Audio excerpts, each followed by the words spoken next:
मित्रों, आज माननीय प्रधानमंत्री श्री नरेंद्र मोदी जी के नेतृत्व में भारत सरकार का इस एनडीए की टेन्योर का पहली टेन्योर का आखिरी बजट पेश हुआ। एक प्रकार से इंटरिम बजट होने के कारण बहुत सारी और चीजें जो हम कर सकते थे उसमें कर नहीं पाए, लेकिन मैं समझता हूं कि समुचित विकास देश के हर नागरिक तक पहुंचे, समाज के हर वर्ग को विकास से जोड़ना और लाभ पहुंचाना, इसका काम इस बजट ने देश भर में किया है और देश भर में उत्साह का वातावरण निर्मित किया है। माननीय प्रधानमंत्री जी का स्पष्ट सोच हम सबके समक्ष रही कि जो सबसे नीची पंक्ति पे खड़े हैं लोग, उनकी सबसे अधिक चिंता करेगी ये सरकार। जो मध्यम वर्गीय परिवार हैं उनकी चिंता करेगी ये सरकार, और लगभग जो विषय आज बजट में उजागर करे गए वो एक प्रकार से समाज के हर वर्ग को छूने वाले विषय को हमने देश के समक्ष रखा। ये इंटरिम बजट की सबसे बड़ी विशेषता रही कि जो दो नई स्कीम इस सरकार ने तय की है, एक किसानों के लिए और एक अनऑर्गेनाइज्ड सेक्टर, जो लोग काम करते हैं, लेबर, अनऑर्गेनाइज्ड सेक्टर का जो कर्मचारी है, जो कामगार है, उनके लिए। देश के इतिहास में किसानों के लिए कभी इतनी बड़ी पहल आज के पहले नहीं हुई है। अगर हम देखें तो लगभग 12 - 12.5 करोड़ छोटे सीमांत किसानों तक लाभ पहुंचाना ये साधारण बात नहीं है। शायद कई बार बड़े बड़े खानदान के लोग एयर कंडीशन कमरों में बैठे समझ नहीं पाते हैं कि जिसके पास आधा एकड़ है, 1 एकड़ है, 1000 मीटर जमीन है, उनकी समस्याओं का पूरा आकलन एयर कंडीशन कमरों में बैठे हुए ध्यान नहीं आता है। प्रधानमंत्री श्री नरेंद्र मोदी जी ने वास्तव में जमीन पे देखा है किस प्रकार की कठिनाइयां, किस प्रकार की परेशानियां छोटे और सीमांत किसानों की रहती है, और उसको मद्देनजर रखते हुए 6,000 रुपए प्रति वर्ष हर उस किसान को मिलना, हर उस किसान परिवार को मिलना जिनकी लैंड होल्डिंग, जिनकी जमीन 2 हेक्टेयर से कम है। ये अपने आप में एक बहुत बड़ा ऐतिहासिक फैसला है। इसको हमने 1 दिसंबर 2018 से ही लागू कर दिया है, और 3 किस्तों में जैसे जैसे 3 क्रॉप्स होते हैं, 3 फसल होती हैं, उस तीनों में एक सहायता के रूप में किसान को मिले और किसानों का सम्मान हो इस देश में। उस उद्देश्य से प्रधानमंत्री किसान सम्मान निधि, इस नाम पीएम किसान, इस नाम से ये योजना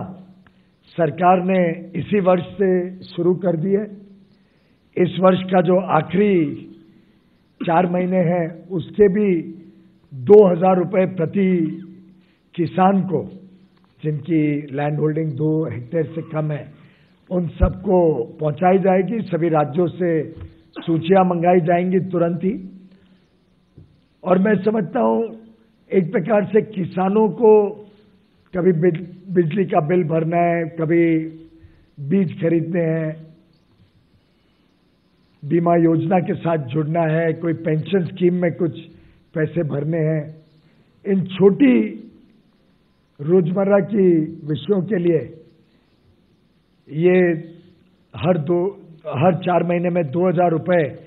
कुल 6,000 रुपए हर वर्ष, एक बहुत बड़ा सहयोग छोटे किसानों के लिए किया गया है। अगर हम पिछली सरकारों का आंकड़ा देखते हैं तो ध्यान में आता है कि कैसे पिछली सरकारों ने सिर्फ लिप सिंपैथी, सिर्फ आश्वासनें दिए, लेकिन वास्तव में हर किसान तक पहुंचने के लिए कोई साधन आज तक नहीं जुटाए। हमने फिस्कल डिसिप्लिन रखते हुए इस वर्ष में भी 20,000 और अगले 20,000 करोड़ और अगले वर्ष में 75,000 करोड़ का प्रावधान किसानों के लिए किया, जो अब तक के भारत के इतिहास में सबसे बड़ा प्रावधान है कोई भी किसानों को लाभ पहुंचाने का। कई बार चर्चा होती है कि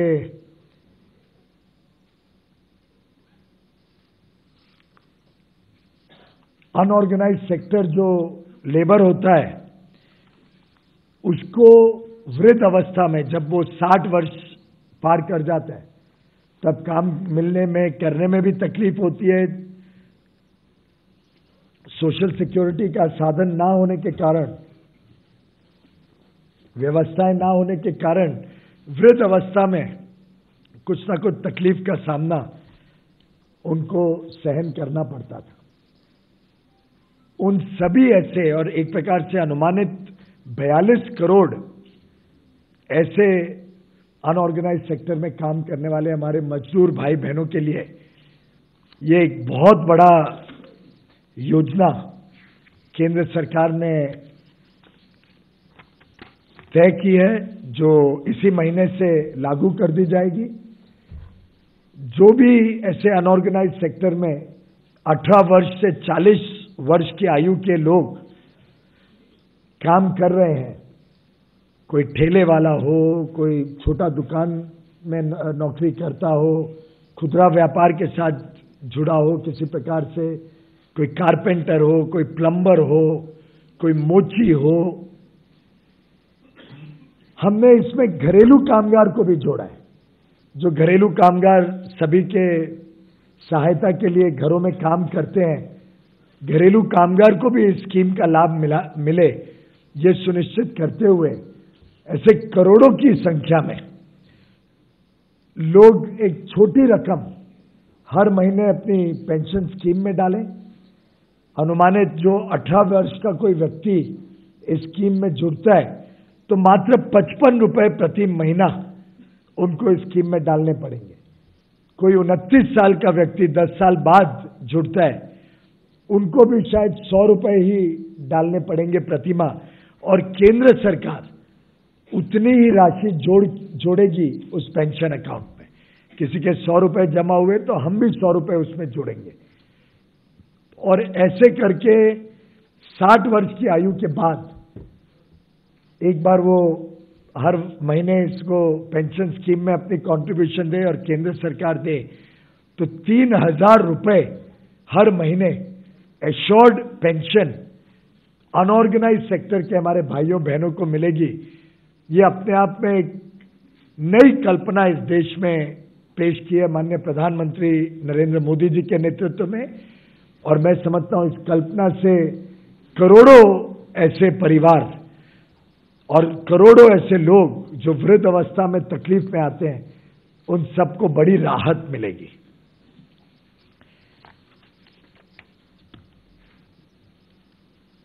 इसी के साथ साथ किसानों में एक बड़ी समस्या, कभी आपदा, बड़ी सीवियर कैलामिटी आती है, बड़ी आपदा आती है, जिसमें एनडीआरएफ से भी मदद दी जाती है केंद्र सरकार द्वारा,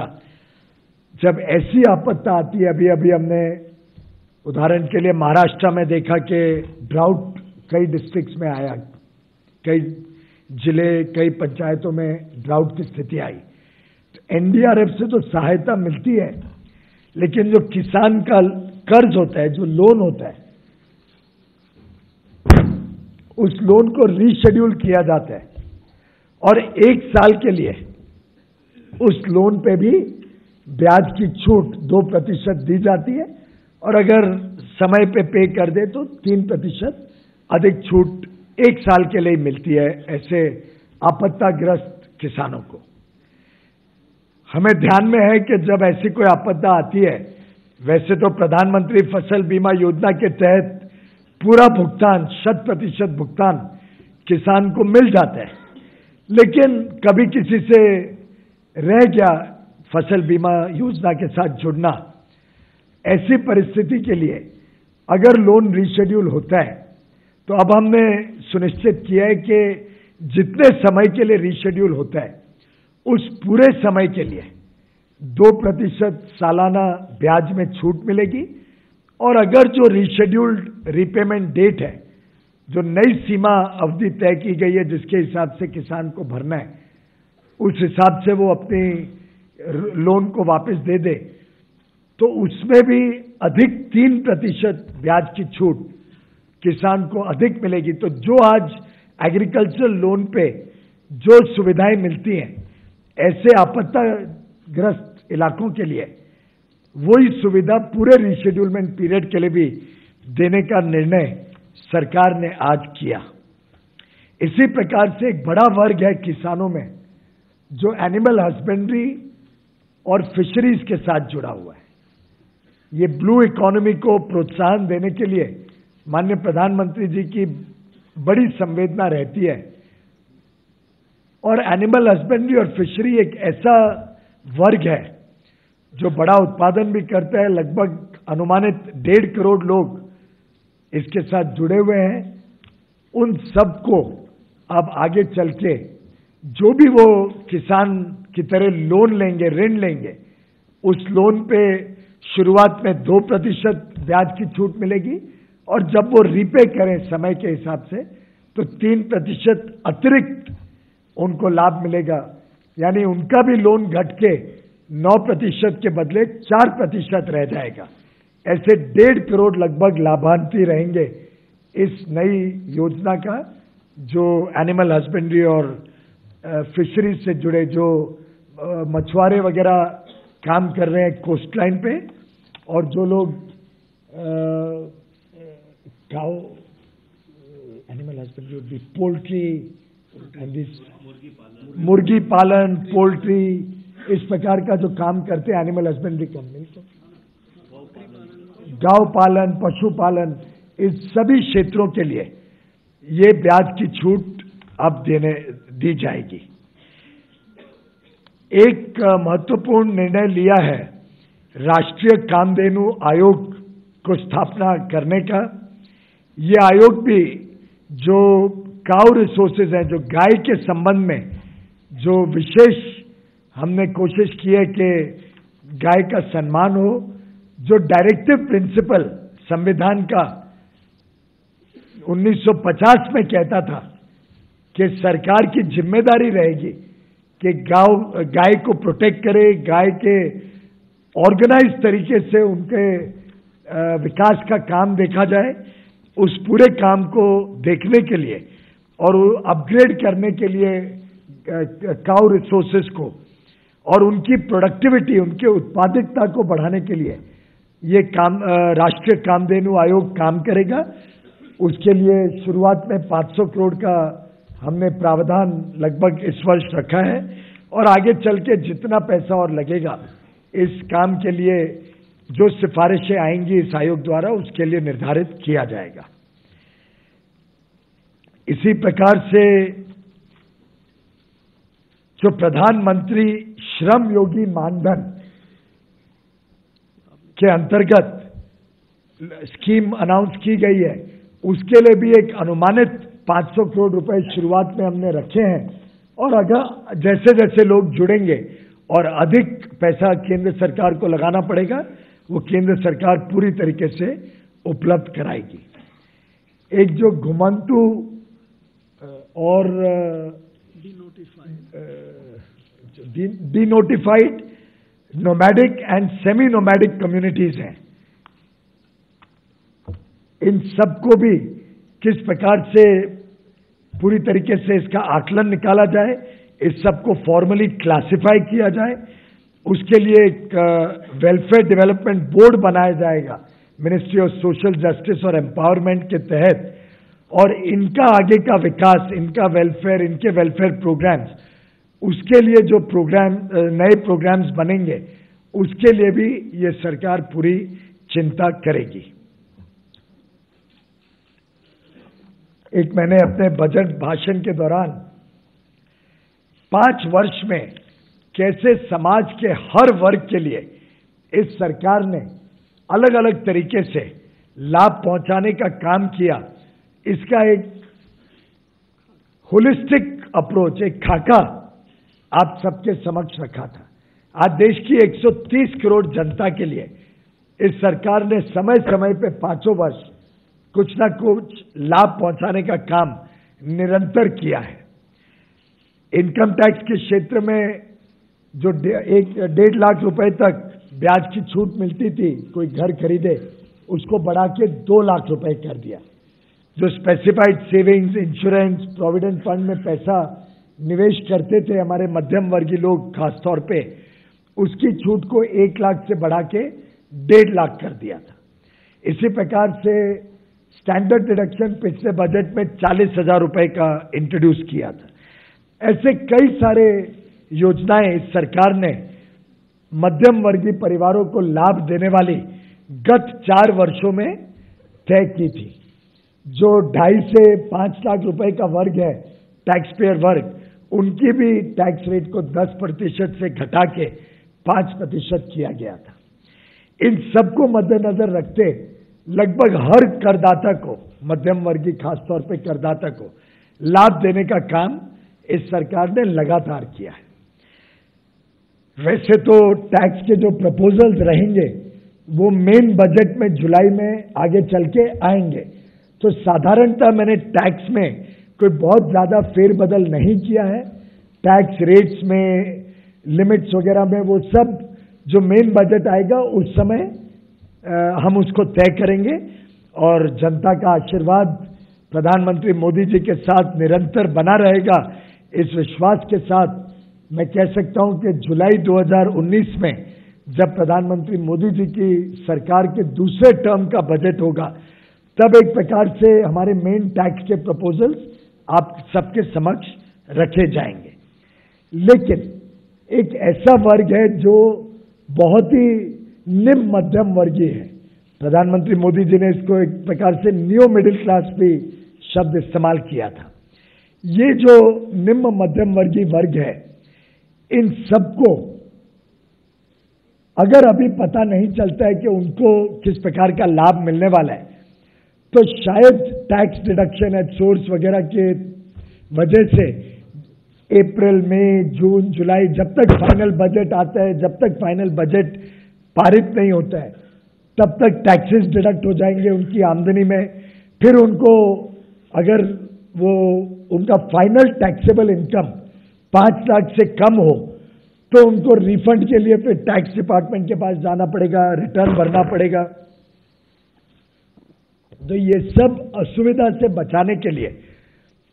लगभग 3 करोड़ से अधिक टैक्स पेयर्स को हमने एक लाभ जरूर अभी इस बजट में दिया है कि जिसकी भी टैक्सेबल इनकम 5 लाख रुपए तक है, और ये टैक्सेबल इनकम कैलकुलेट होती है, तय की जाती है जब बाकी सब डिडक्शंस भी कैलकुलेट हो जाते हैं। तो अगर किसी व्यक्ति ने 1.5 लाख रुपए स्पेसिफाइड सेविंग्स, प्रोविडेंट फंड, इन सब में डाला हो, अगर किसी ने घर खरीदा है और उसमें 2 लाख तक का ब्याज भी दिया हो, या जो भी अमाउंट ब्याज में दिया है, अगर कोई व्यक्ति मेडिक्लेम निकालता है तो मेडिक्लेम की वो डिडक्शन ले सकते हैं। ऐसे कई सारी डिडक्शंस इनकम टैक्स एक्ट में हमने पहले से ही रखी हैं। वो सब डिडक्शंस लेके अगर टैक्सेबल इनकम 5 लाख रुपए तक हो तो उन व्यक्तियों को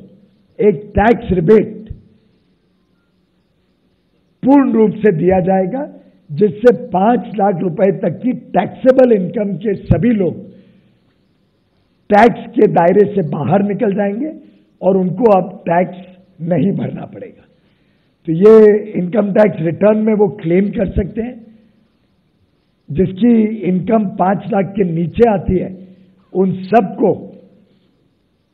सरलता से टैक्स रिबेट के माध्यम से कोई टैक्स का बोझ नहीं पड़ेगा। बाकी लोग जिनकी 5 लाख से अधिक होती है टैक्सेबल इनकम, उनके लिए जो पुराने टैक्सेस थे अभी के लिए उनको आगे जारी रखा गया है। उसके ऊपर जब मेन बजट आएगा उसमें विचार कर सकती है सरकार, वो आगे का है, लेकिन उनको अभी के इस इंटरिम बजट में शामिल नहीं किया गया है, क्योंकि उनको इन एनी केस टैक्स पे करना पड़ेगा, तो टैक्स डिडक्शन एंड सोर्स वगैरह नॉर्मल कोर्स में होना चाहिए। उस हिसाब से जो लोग 5 लाख रुपए तक जिनकी टैक्सेबल इनकम आएगी उनको टैक्स रिबेट के माध्यम से शून्य टैक्स देना पड़े, ये मैं स्पष्ट करना चाहूंगा। ये बेनिफिट अकेला 18,500 करोड़ रुपए का बेनिफिट लगभग 3 करोड़ मध्यम वर्गीय टैक्स पेयर्स को, जिसमें स्वयं रोजगार करने वाले लोग होंगे, छोटा व्यापार करने वाले लोग होंगे, छोटा उद्योग चलाने वाले लोग होंगे, वेतन पाने वाले सैलरी अर्नर्स होंगे, पेंशनर्स होंगे, सीनियर सिटीजन्स होंगे, इन सबको सीधा ये लाभ पहुंचेगा। इसके अलावा जो स्टैंडर्ड डिडक्शन जो वेतन पाने वाले सब लोग हैं उनको 40,000 तक पिछले बजट में दिया था, अब उसको बढ़ा के 50,000 रुपए कर दिया गया। और ये स्टैंडर्ड डिडक्शन कैलकुलेट करने के बाद अगर कोई 5 लाख से नीचे आ जाता है तो उनको भी टैक्स नहीं भरना पड़ेगा। बाकी जो भी फेरबदल टैक्स रेट्स में होते हैं वगैरह, वो सब मेन बजट के समय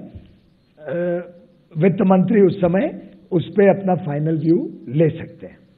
एक विषय था जिसके कारण कई लोगों को टैक्स रिटर्न भरना पड़ता था और फिर रिफंड के लिए जाना पड़ता था, खासतौर पे पेंशनर्स को और छोटे जो टैक्स पेयर्स हैं या किसी की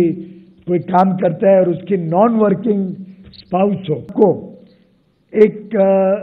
टीडीएस जो उनके फिक्स डिपॉजिट के ऊपर बैंक में या पोस्टल सेविंग्स पे अगर 10,000 से ऊपर टीडीएस इनकम होती थी तो उस पर टीडीएस होता था। अब वो समय सीमा थ्रेशोल्ड 10,000 से बढ़ा के 40,000 रुपए कर दी गई है। तो जिसको 40,000 रुपए तक अपने डिपॉजिट्स पोस्ट ऑफिस में या बैंक में ब्याज की कमाई होगी, और समझो साधारणतः अगर 8% ब्याज मिलता है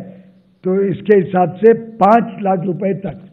जो भी डिपॉजिट्स होंगे अंदाजन वो सब डिपॉजिट्स के ऊपर टीडीएस नहीं कटेगा और उनको फिर टैक्स रिटर्न भर के रिफंड लेने की कठिनाई से बचाने के हिसाब से वो डिडक्शन का थ्रेशोल्ड 10,000 से 40,000 कर दिया। इसी प्रकार से अगर कोई किराया मिलता है किसी को तो 1,80,000 रुपए तक सालाना किराए पे कोई टीडीएस नहीं कटता था,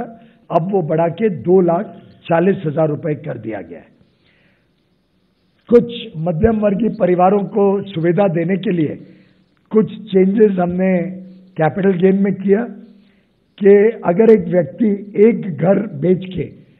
2 घर भी खरीदता है और जो कैपिटल गेन्स 2 करोड़ रुपए तक की सीमा तक जिसका कैपिटल गेन्स होता है, उनको अगर 2 घर भी खरीदते हैं उस पैसे से तो वो 2 घर के ऊपर उनको कैपिटल गेन्स में एग्जेम्पशन अब आगे मिलेगी। इसी प्रकार से अफोर्डेबल हाउसिंग को और गति देने के लिए, प्रमोट करने के लिए जो भी नए प्रोजेक्ट्स लॉन्च होंगे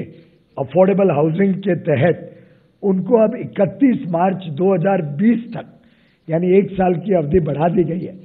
जो भी प्रोजेक्ट्स रजिस्टर होंगे रेरा में 2020 तक, मार्च 2020 तक, और इनकम टैक्स को सूची देंगे, उन सबको भी अभी 80 सेक्शन 80 के अंतर्गत, 80 IBA के अंतर्गत इनकम टैक्स की छूट मिलेगी, इनकम टैक्स में बेनिफिट मिलेगा।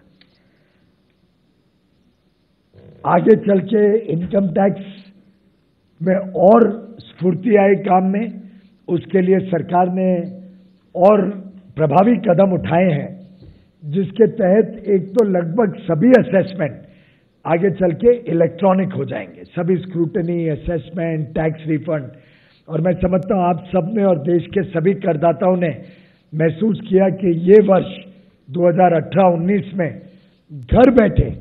या तो आपके खाते में सीधा या आपके घर पे, दफ्तर के पते पे आपको इनकम टैक्स रिफंड बिना किधर जाए आपको इस साल का इनकम टैक्स रिफंड पहुंचाया गया इलेक्ट्रॉनिकली। इसको और ज्यादा आगे सुधार करने की एक नई योजना सरकार बना रही है, उसका सॉफ्टवेयर बन रहा है, जिसके तहत एक ही दिन में मात्र 24 घंटे में इनकम टैक्स असेसमेंट भी हो जाएगा और जिन लोगों की स्क्रूटनी में नहीं जाना है उनको उनका रिफंड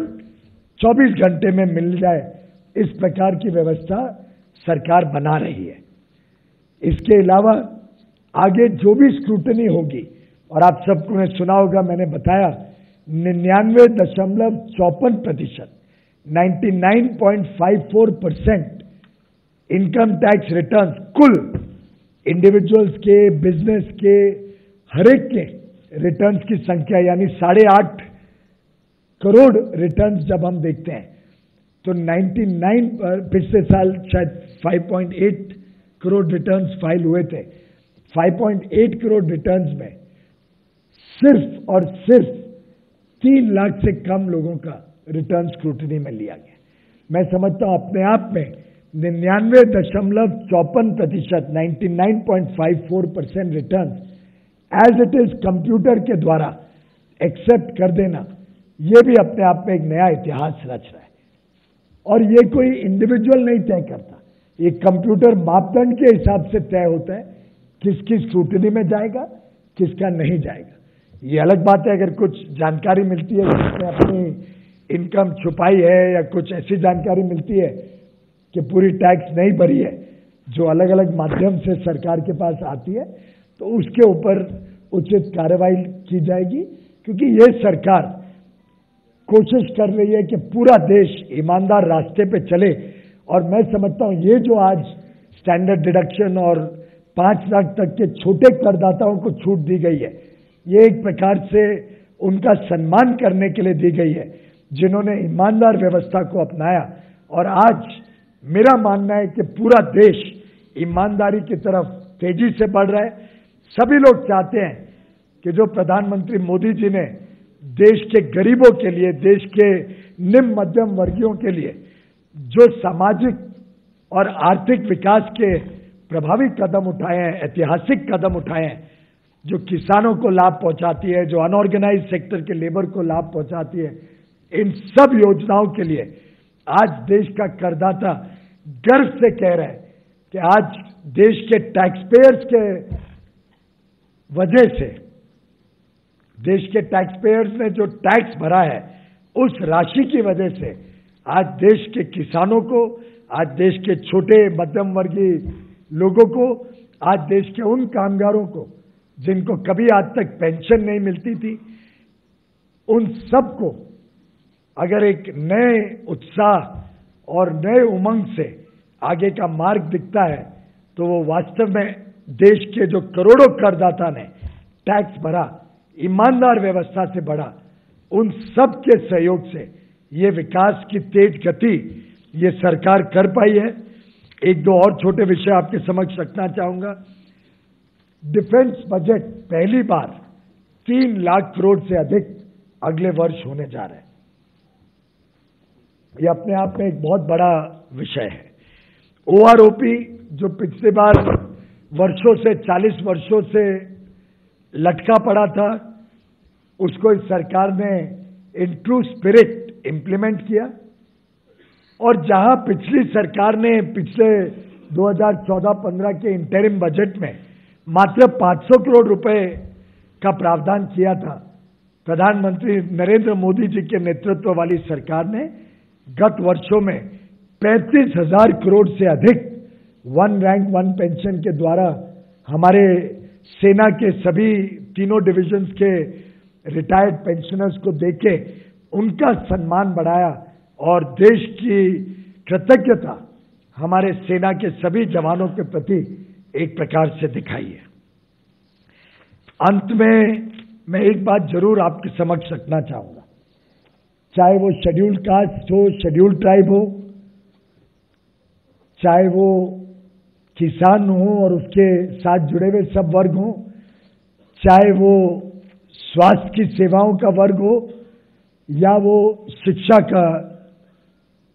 काम हो, हर एक वर्ग के लिए जितना विकास और जितना सामुदायिक विकास पूरे देश में हर व्यक्ति तक पहुंचने वाला विकास और उसके लिए जितना पैसा इस सरकार ने हर वर्ग के लिए दिया है वो अपने आप में ऐतिहासिक है। मैंने आंकड़े भी निकाले यूपीए 1 के, यूपीए 2 के और हमारी एनडीए सरकार के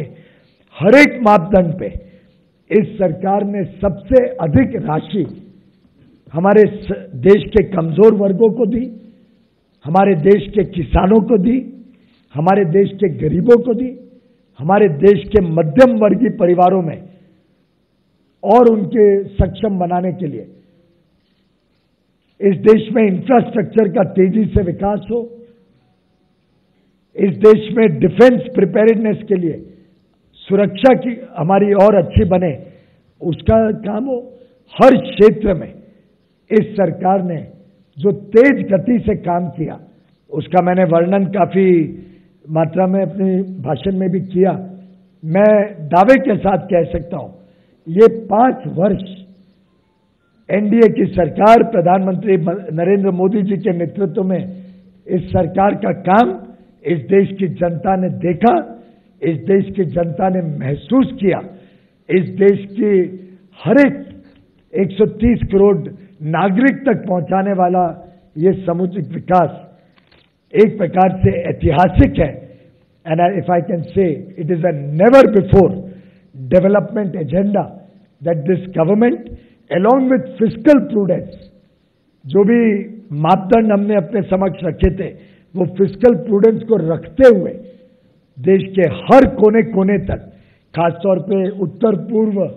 और पूर्वी जो देश के इलाके हैं जो विकास से कई बार वंचित रह जाते थे, वहां भी जो तेज गति से विकास हुआ है, नए एयरपोर्ट लगे, नई रेल लाइनें लगी, नए हाईवे लगे, ये सब इस देश के गौरव को और बढ़ाता है। और आज विश्व में सबसे तेज गति से बढ़ने वाली जब भारत अर्थव्यवस्था बनती है, जब मैं समझता हूं इतिहास में सबसे कम महंगाई हमारे देशवासियों को 5 वर्षों के लिए झेलनी पड़ती है, और मैंने तो आंकड़े बताए 1975 में, सितंबर 1975 में महंगाई 1974 में जो महंगाई की दर थी वो बढ़ के लगभग 34% से अधिक हो गई थी, और हमारे समय में पिछले महीने दिसंबर में महंगाई घट के 2.19% हो। इस वर्ष, इस 5 वर्षों का पूरा कार्यकाल देखें तो महंगाई 4.6% रही है, जो यूपीए के समय पिछले 5 वर्षों में 2009 से 14 डबल डिजिट में थी, 10.1%। तो महंगाई को नियंत्रण में रखना, वित्तीय घाटे को नियंत्रण में रखना और साथ ही साथ समाज के हर वर्ग को एक प्रकार से लाभ देना, ये सरकार की विशेषता रही। जो बड़ी श्रेणी के टैक्स पेयर्स हैं उन्होंने जो टैक्स पे किया उसका एक एक पैसा समाज के गरीब, समाज के किसान, समाज के निम्न मध्यम वर्गीयों तक पहुंचा है। मैं आप सभी टैक्स पेयर्स का फिर एक बार धन्यवाद करना चाहूंगा जिन्होंने